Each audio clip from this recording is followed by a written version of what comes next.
Hello everyone.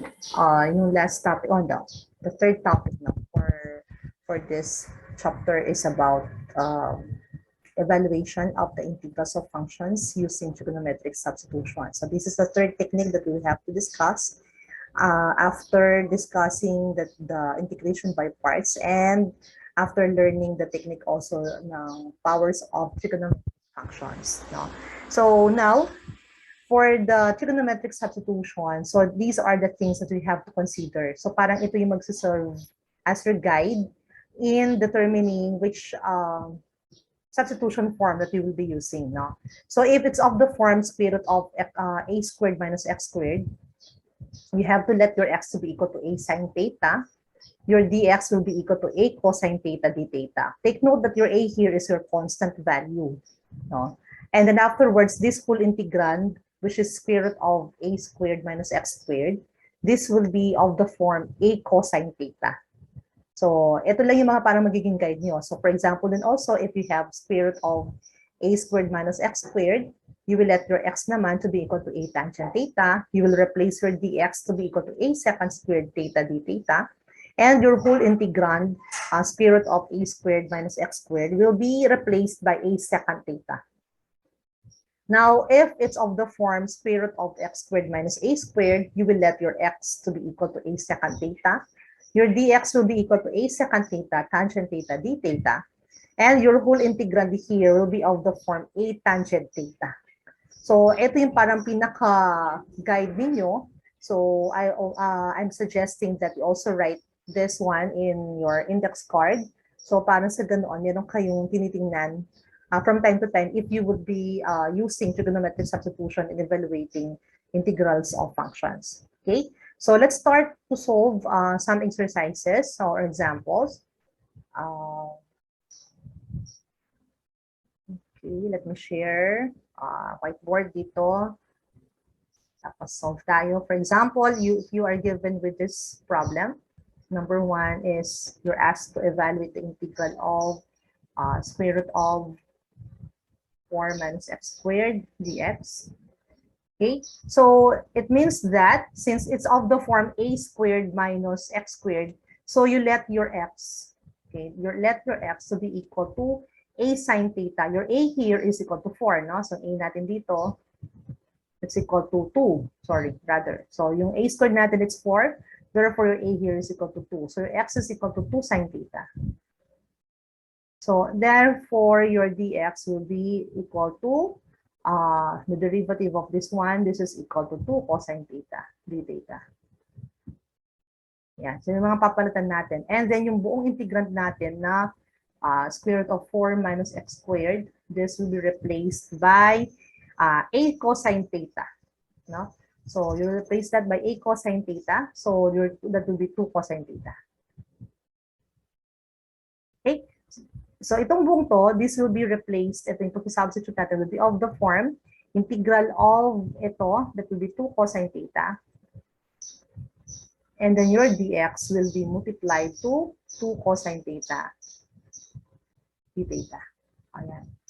So this whole thing will be of the form na integral of 4 cosine squared theta, d theta.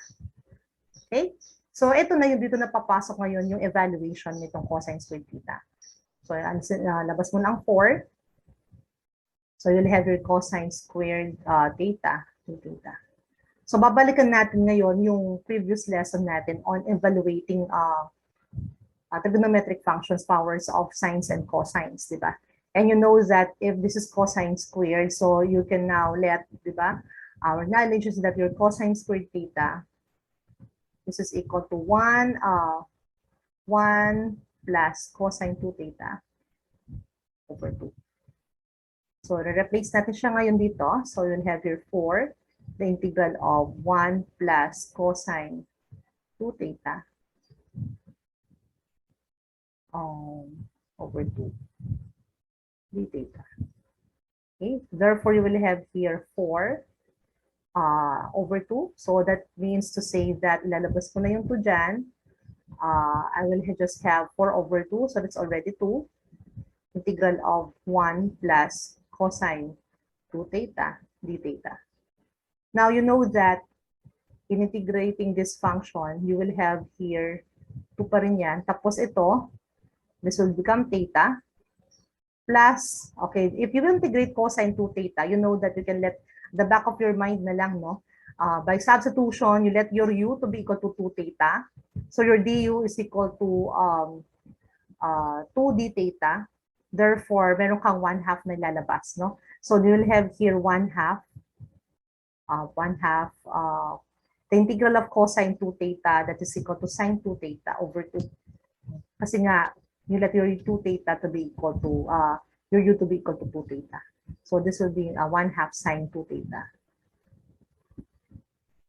Okay, sine 2 theta plus c. So this will be our answer, no? However, we have to go back kasi you have yung substitute natin dito, it's 2 theta. Okay lang. So ayusin na natin. So this will become 2 theta plus, if you will distribute to here, you will have here sine 2 theta plus c. Ayan. However, yun nga, kailangan natin balikan ngayon, ito, no? Itong mga expressions natin. First one, you have 2 theta. So how will you get the value of your theta?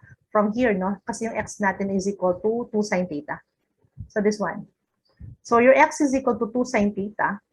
Therefore, sine theta equals x over 2. Diba? But then, to get the value of your theta, you can now say that your theta is equal to sine inverse or the arc sine of x over 2. So that will be the value of your theta. Now, yung sine 2 theta nyo naman, you know from trigonometric identities ulit, your sine 2 theta, this is equal to 2 sine theta cosine theta. Okay? So this is an identity, trigonometric functions. You know that from our values here, your x is equal to 2 sine theta. And you know that your 2 cosine theta is equal to square root of 4 minus x squared. So itong itong expressions itong gagamitin natin, no? So what is then sine theta? Your sine theta is x over 2 from here. Then your cosine theta from this one, your cosine theta from this expression, this is equal to square root of 4 minus x squared over 2. Okay ba? So yung sine theta mo, sine theta, this is equal to, asan ba? Ito. So sine theta is equal to x over 2. Tapos yung cosine theta mo naman equals square root of 4 minus x squared over 2. Okay? So ibig sabihin, yung sine 2 theta, okay? So yung 2 theta, okay na tayo, no? So 2 theta, this will be 2 sine inverse of x over 2. Then plus, you know that this one is equal to 2 sine theta cosine theta. So 2 multiplied to sine theta, your sine theta is x over 2. Okay? And then your cosine theta, asan ba ito? Equal naman yan sa square root of 4 minus x squared over 2. Okay, plus c. So finally, so makakancel na itong 2 natin. Your answer will be equal to 2 sine inverse of x over 2 plus x over 2, or x square root of 4 minus x squared all over 2 plus c. Okay, so that is then the integral of this function. Okay, so that's number 1. Let's have another example, number 2. So suppose you ask to evaluate this, the integral of square root of 9 minus x squared over x dx. Again, it's of the form a squared minus x squared. So yung x natin ngayon dito, you let your x to be equal to a sine theta. Your a here, taking note, your a here is equal to 3. Okay, so yung x natin will be equal to 3 sine theta. Therefore, your dx is equal to 3 cosine theta, d theta. And your whole integrand, the square root of 9 minus x squared, this is equal to 3 cosine theta. So yan, ito na yung plot natin mga points dito. This whole thing will be of the form, the integral of, so nasa taas, 3 cosine theta. Okay, yung x natin, that's equal to 3 sine theta. And your dx, that will be 3 cosine theta d theta. Okay. Pagpasensya ng konti yung sulat. Sana naiintindihan pa rin. So, yan.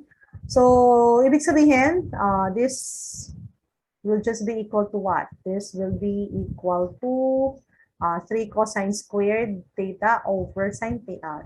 Yeah. So, makakancel ng 3.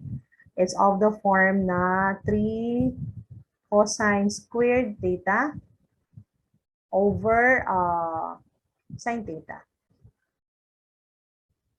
No, cosine squared theta over sine theta d theta. Okay, so then how afterwards, so how can you evaluate this function ulit? No? Take note na hindi naman tayo pwede mag-let u ng cosine tapos d yung one sine.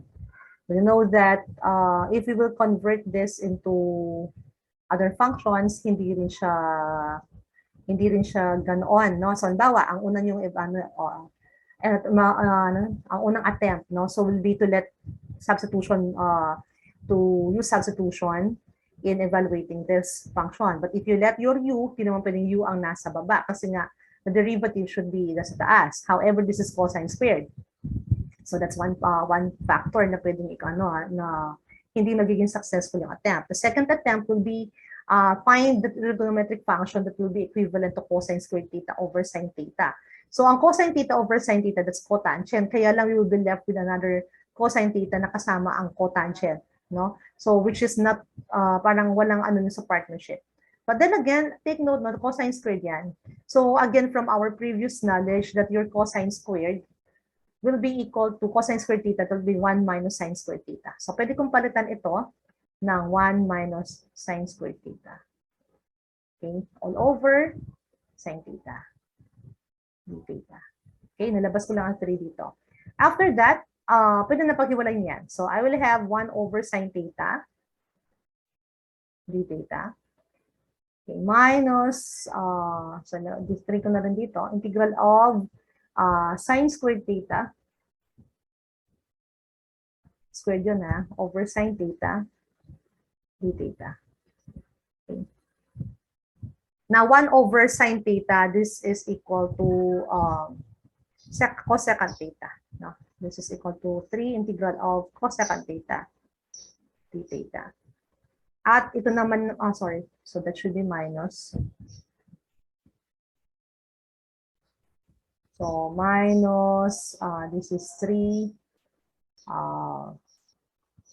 integral of sine theta. D theta. Okay? So, this time, ito na. Pwede naman na ito. Meron na tayong integrals for cosecant theta.